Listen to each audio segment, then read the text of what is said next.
अस्सलाम वालेकुम everyone, this is D3 exercise 10B और उसका क्वेश्चन नंबर 11 है।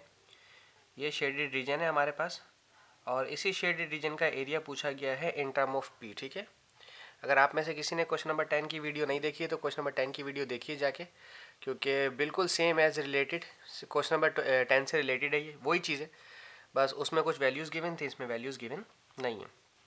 अच्छा, ये हमारे पास एक ट्रेपीजियम है। सबसे पहले तो इस चीज़ को समझ लीजिए, एक ट्रेपीजियम है। इस ट्रेपीजियम में से ये दो आपके पास जो हैं एरिया ऑफ सेक्टर्स हैं, सर्कल के सेक्टर्स हैं। इन दोनों अगर सेक्टर्स को माइनस कर देंगे इस ट्रेपीजियम में से तो हमारे पास ये शेडेड रीजन बच जाएगा अल्टीमेटली। तो सबसे पहले हम ट्रेपीजियम की बात करते हैं कि इस ट्रेपीजियम को निकालना कैसे और इनके दोनों के एरियाज कैसे निकालने। अगर मैं सबसे पहले इस ट्रेपीजियम की बात करूं तो ट्रेपीजियम में दो पैरेलल साइड और सम ऑफ ट्रेपीजियम का फॉर्मूला क्या होता है, 1/2 sum of parallel sides multiply by height. ठीक है, पैरेलल साइड तो ये है मेरे पास, ये 4p है क्योंकि ये रेडियस है तो ये भी अल्टीमेटली रेडियस ही होगा, और ये वाला रेडियस है p तो ये भी रेडियस ही होगा अल्टीमेटली p। बट प्रॉब्लम ये है कि मुझे ये वाली साइड जो कि हाइट अभी नहीं पता। अब ये वाली हाइट ले लूँ या फिर यहाँ से यहाँ तक की हाइट निकाल लूँ तो बात एक ही है। ठीक है, मैं इस वाले एंगल को, इस ट्रायंगल को थोड़ा साइड में बना रहा हूँ। ठीक है, बात तो एक ही, ये मैंने ट्रायंगल यहाँ पे साइड में बना दी। ठीक है, इसका नाम मैंने रख दिया है t, इसका नाम सवाल में दिया हुआ था x, इसका नाम दिया हुआ है y। ठीक है, सही है। यहाँ से यहाँ तक 4p है और यहाँ से यहाँ तक p है, तो ये पूरा 4p और ये p तो टोटल हो गया 5p। ये तो आ गया मेरे पास 5p, एक साइड तो आ गई, मुझे चाहिए असल में ये। अच्छा, अब ये पूरी साइड 4p की थी और ये साइड p की, ये वाली p है तो अल्टीमेटली ये भी p है, चूंकि मैं ये स्ट्रेट लाइन लेकर आया हूँ। ठीक है ना, जितना बड़ा ये है p सेंटीमीटर उतना ही बड़ा ये भी होगा p सेंटीमीटर। तो इस पूरे 4p में से अगर ये p माइनस किया तो ये वाला 3p बच जाएगा। ठीक है, तो ये 3p हुआ तो ये भी 3p हो गया। ठीक है, अब मैं इसकी ये वाली हाइट निकाल लेता हूँ जो कि मुझे ट्रेपीजियम की चाहिए और पाइथागोरस थ्योरम की मदद से। और पाइथागोरस थ्योरम आप जानते हैं कि पाइथागोरस थ्योरम होता है हाइपोटेन्यूज का square is equals to base का स्क्वायर प्लस परपेंडिकुलर का स्क्वायर। ठीक है, परपेंडिकुलर पे मैं p नहीं लिख रहा हूँ, मैं t और y लिख देता हूँ। ठीक है, चूंकि उनके नाम t और y हैं। अच्छा, 5 का स्क्वायर हो जाएगा 25, सॉरी मैंने स्क्वायर ब्रैकेट पे नहीं लगाया, ब्रैकेट पे स्क्वायर लगाना चाहिए था मुझे ऐसे। और 3 का स्क्वायर हो गया 9p का स्क्वायर प्लस ty का होल स्क्वायर। ये p स्क्वायर वहाँ जाकर माइनस कर देंगे, 25 में से 9 बचा तो आपके पास हो गया 16p स्क्वायर। अब इस तरफ स्क्वायर है, स्क्वायर हटाने के लिए आपको रूट लेना पड़ता है, तो आप इधर भी रूट लीजिए और इधर भी रूट लीजिए। 16 का स्क्वायर हो जाएगा 4 और p का स्क्वायर हो जाएगा p। ठीक है, तो ये आपके पास हाइट भी आ गई। तो ट्रेपेजियम का एरिया तो मैं बआसानी निकाल सकता हूँ, 1/2 sum of parallel sides multiply by height. 1/2 sum of parallel side कौन सी है, एक साइड ये है 4p और एक साइड है ये p। ठीक है, तो हम यहाँ लिख देते हैं 4p प्लस p और हाइट अभी आपने निकाली विच इज़ 4p। ठीक है, तो दिस इज ये 2 1 2 2 2 4, 4p प्लस 1p हो गया आपके पास 5p और ये हो गया 2p। ठीक है, 5 2 10, ये हो गया 10 और p को p से मल्टीप्लाई किया, this is p square. Trapezium का तो एरिया हमारे पास आ गया। अब बात करनी है हमने इन सर्कल्स की। इन सर्कल्स के एरिया ऑफ सेक्टर निकालने के लिए हमें इनके एंगल्स पता होने चाहिए, इन दोनों के एंगल। अच्छा देखें, ये तो 90 डिग्री है। ठीक है, मुझे सिर्फ और सिर्फ इस एंगल का, ये वाला एंगल है, ये मालूम करना है।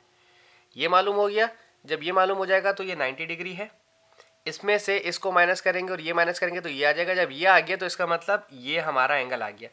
इस एंगल को 90 डिग्री को प्लस करेंगे तो ये पूरा सेक्टर बन जाएगा। मुझे सिर्फ ये मालूम करना है। ठीक है, अब मैं सिर्फ सबसे पहले इस वाले सर्किल का एरिया ऑफ सेक्टर मालूम करने के लिए सबसे पहले एंगल निकालूंगा, और एंगल निकालने के लिए मैं इस वाली शेप की मदद लूंगा जो कि है कॉस थीटा, क्योंकि मुझे ये एंगल चाहिए। ये एंगल के लिए मुझे बेस अपॉन हाइपोटेन्यूज लगाना पड़ेगा which is cos theta, cos inverse base upon hypotenuse, और बेस है मेरे पास, इसका नाम दे देता हूँ θ1 क्योंकि पहला सर्किल है, और कॉस इनवर्स बेस है मेरे पास 3p और वो है मेरे पास 5p। फ़ायदा क्या हुआ, p और p आपस में कैंसिल हो गया, कॉस इनवर्स 3/p आपके पास आ रहा है, कॉस इनवर्स 3/p कितना है 53.13, दिस इज 53.13 डिग्री, ये आ गया θ1। एज आई सेड कि जब मेरे पास ये एंगल आ गया 53.13, तो 180 डिग्री में से 90 माइनस 53.13 करेंगे तो सिर्फ ये आ गया, और ये आ रहा है हमारे पास 180 माइनस 90 माइनस 53, 36.87 डिग्री, ठीक है, ये वाला एंगल।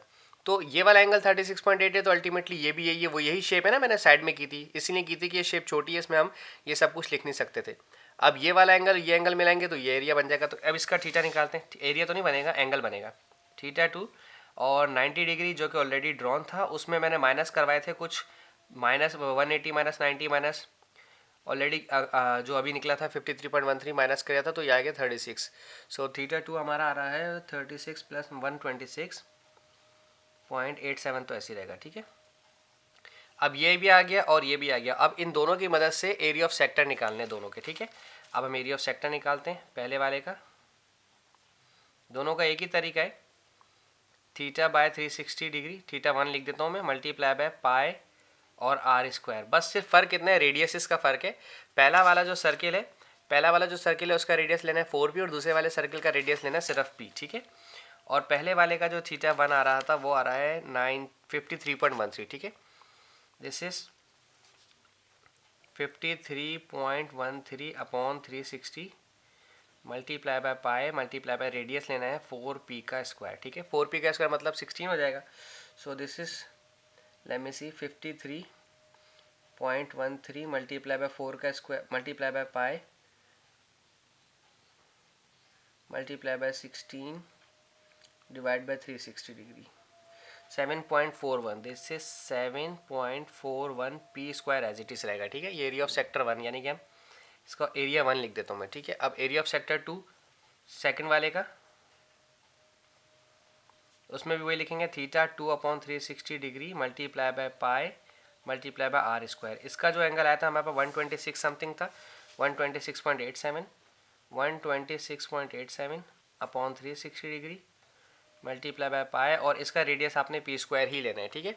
सो ये so easy, 126.87 multiply by pi और डिवाइड बाय 360 डिग्री।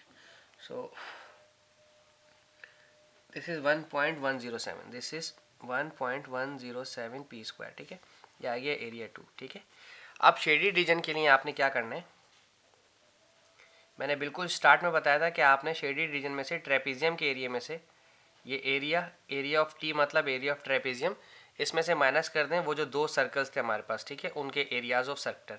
ट्रेपेजियम का एरिया मेरे पास शायद कितना आ गया था, 10 समथिंग आया था, ये रहा 10 p स्क्वायर आया था एरिया ऑफ ट्रेपेजियम। ये मैंने फार्मूला लगाया था ट्रेपेजियम का। कहीं समझ ना आता हो ना तो वीडियो रोक दिया करें और फिर दोबारा से पीछे करके चेक किया करें। अच्छा, माइनस 7.41 माइनस 1.107, और इन दोनों के साथ p स्क्वायर भी था, बल्कि तीनों के साथ ही p स्क्वायर है, इन टर्म ऑफ p ही पूछा है। So this is 1.47 p square, ठीक है जी। ओके जी, आई होप आपको वीडियो पसंद आई और समझ में भी आ गया हो सवाल। Thank you so much.